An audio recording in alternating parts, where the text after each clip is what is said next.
What's up? Hey, it's Patrick with the 18 Wheel Talk Podcast Show, and today is Tuesday Review Day. What does that mean? The first Tuesday of every month, you can look forward to our review and opinion on products, services, movies, and more that will help save you time and money. On today's review, Janet and I review a robotic vacuum cleaner that we bought during the Amazon Prime Day. So if you find value in this video, be sure to share it with a friend, hit that subscribe button, ring that bell, and remember, laughter is the best medicine. Spark the revolution. All right, I think it's working. Yeah, look at that. The robot is about to start. Yes. Yeah, we are reviewing the Roborock E5 robotic vacuum cleaner, and right now it is starting its process here. From its home dock. Yeah, we hit the start button. Yeah, this was our choice. We looked at a lot of them. This brand is what we decided to go with, and from there on, there was, I don't know, half a dozen or more choices. Okay. This seemed to be the best with what we chose for our budget and how smart we wanted it to be. Now, we bought this during Prime Week, which was back in July. There's another Prime Week supposed to be happening in October. Nice. Prime 2. So we got, what did we actually pay for this version? This on version Prime? on Prime Week with a 3-year warranty, we paid $120. Okay. So this is what you get for $120. We have a video, and it just shows it doing its thing. Yeah. This is our product review. Right now, we pushed the start button, and it was doing part of one of the bedrooms. Right now, we're watching it. It's in the living room. We got one of our pugs. Just totally ignoring it. Just Kaylin lying by her teddy bear, watching it do its thing, waiting for it to come run her over. She's just kind of giving it lip service. And it came over towards her, so she decided, I better get up out of the way so he can do his job. At the beginning, they were kind of undecided. You'll see in this video what I mean by undecided. Yeah. One thing I do like it a lot. Yeah. Well, they barked at it the first day that we opened it, and it started doing its pattern because it's got to learn what it's going to do. Yep, it has to learn the household pattern. And the less obstacles you have in a house, the easier it is for this one to learn, or any robotic vacuum. We have a complicated house, though, because of furniture, pug toys, and for whoever designed this house back in the 70s decided they liked walls. Yeah. A lot of rooms. Well, we live in a 3-bedroom, 2-bath home, townhome. Yes. So therefore, with a closed-off kitchen. It's a single level. So therefore, it's the floor pattern's on the first floor. Everything's on the first floor. That's it. There's no upstairs. Yeah, it's a closed-off kitchen. It's got a nice entryway, but it's about 1,500 square foot. We really like it. But anyway, what I really like about this is that it does a good job. And it's really good about doing straight lines. I have a thing about vacuuming in straight lines. First time we ran it, I saw that it was putting the vacuum lines in the carpet, and I had to grab Janet and say, look, oh my God, look. Do you see it? She's like, what? See what? I said, it's putting vacuum lines on the rug. I knew right then I'd like it. I don't care how stupid it is. I like that. That's my Robo Pug. And it has cut back drastically with 2 pugs. Pugs do shed. One is a double coat, one's a triple coat. Pugs shed a lot, and it's cut back drastically on the amount of hair in the house. Oh, yes, it has. I've even noticed. At first, I didn't think we were ever going to be able to keep its, we'll say, butt clean. Yeah. Well, we can explain that. But now that we've had it for a while, it doesn't pick up nearly as much hair because we run it at least every other day. Yeah, and it has its reservoir. Now, when we first got it, the pugs barked at it because it smelled like a pug. Therefore, we called it Robo Pug, and they were sniffing its butt like it was a dog, and they barked at it like it was a dog. and then ran away from Like from it it was- when it came after them. Now they just lie right in front of its way. They don't until care. it, yeah, they lie in front of it until it actually smacks them in the butt or smacks them on the foot, and then they get up and walk away. Like, Yeah. how they're like, you? what? How rude. Right here, we're looking at it going underneath our coffee table. It actually fits under our coffee table. It's a Duncan Fife style coffee table. What is a Duncan Fife? It's a drop leaf table. Okay. So Um, most people would have that, like if you had like older furniture, it would be like a dining room table where the Correct. leaves would fold out. Ours is and- that our dining room table is that too. Okay. And if I'm so, just if the trying leaves to come explain it down to the younger generation. and fold out, there's Kaylin going after it again. Yeah. We just transitioned to another video clip of the first day we had it running. The pugs are sniffing at it. So some of the pointers are it will go under furniture, but if it's a drop leaf style, you might see the leaves move a little. It will run into things. Like I said, ours is a little bit on Yeah, the tarded side. Yeah, I told Janet we got a Tard. we got a retarded one, and she's like, "What do you mean?" I said, "Keeps running into walls." Well, But it's supposed to. Do. but if you keep, like, we have a giant teddy bear that the teddy bear came to my home in 1997, and that's been very loved by several animals.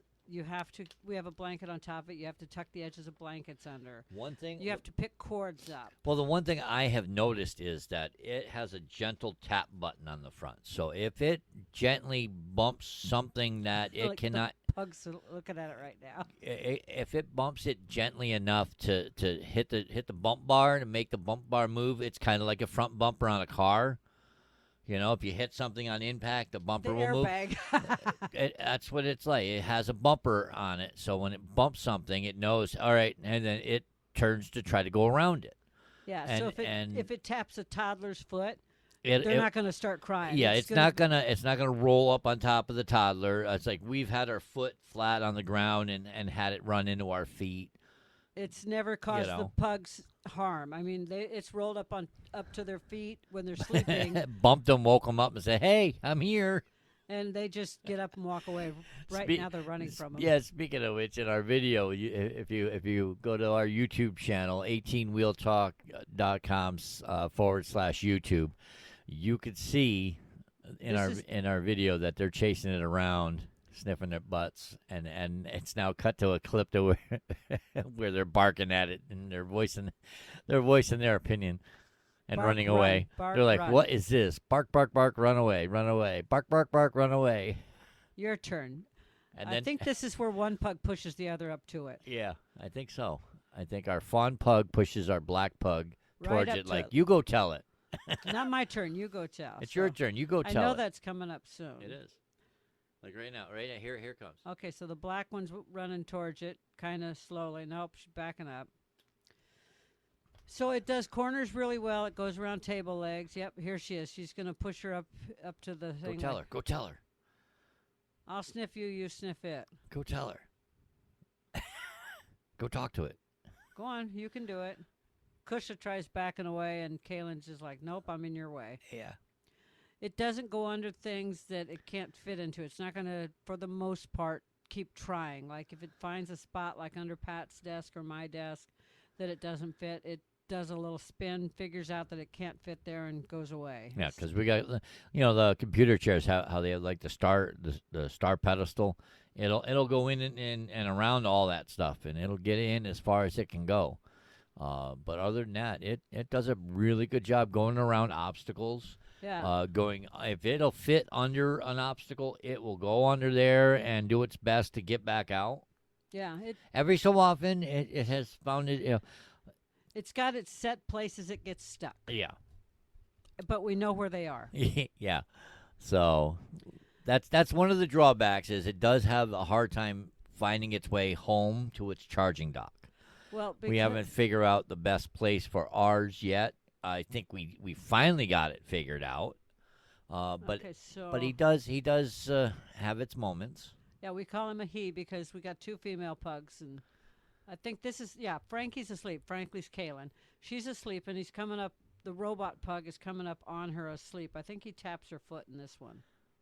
I think, yeah. believe This is so. where he's gonna. She's sound asleep, and right now he boom, Taps her on the foot and says, "Hey, there's an obstacle right there."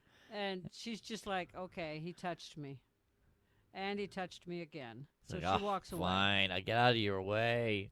She was asleep in the office right there. That's Yeah. his filing cabinet. I'm going into my bed. He cannot get me Son here. of If it's too high of lip on anything, it will not go up over it. Right, that's what I mean. That's what I like about it. Yeah, and you can buy magnetic strips to keep it out of set areas. It will Yeah, not like go through closed doors, but if it's a glass door that has very little edge on it, I read that it will go. It'll think it can go through a glass door. Well, It fools it. I know that if you have an upstairs and you don't want it to come down the stairs, toppling down the stairs, you're going to need a magnetic strip to put at the top of the stairs. Yeah, otherwise it'll top. You're going to have to fence in your toddler. So this is one of its favorite areas. This is our front door area that has a shoe rack, pug bowls like food and water, a little carpet, a little bit of tile, a little bit of this, a little bit of that. It's actually fairly open, but the edges have things, and this is one of its favorite areas to get stuck in and drag things around in. It likes to steal Janet's shoes off the shoe rack. It can fit not under the end, but it can fit under the front, and then it'll go side to side underneath the shoe rack. Just enough to wiggle a shoe off every so often. And my shoes are on the bottom rack, my sneakers, some of them. And it does really good getting into the edge of that corner. It's over there. got that little brushy thing that catches the corner and it sweeps it in towards the front when it does the corners. Like I said, it for the most part, it does an excellent job. Every so often, though, it does get lost finding its home base. That to me, I think, is the downside for this model.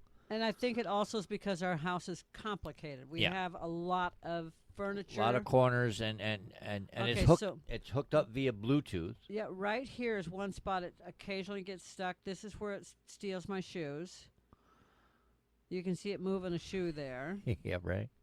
I think in this video it did steal the shoe. Yeah, it does later on. And then when it goes back towards the bowls, you can see it gets stuck with one particular spot by the girls' bowls. Like I said, it looks like it gets lost. It's supposed to be going back to its dock.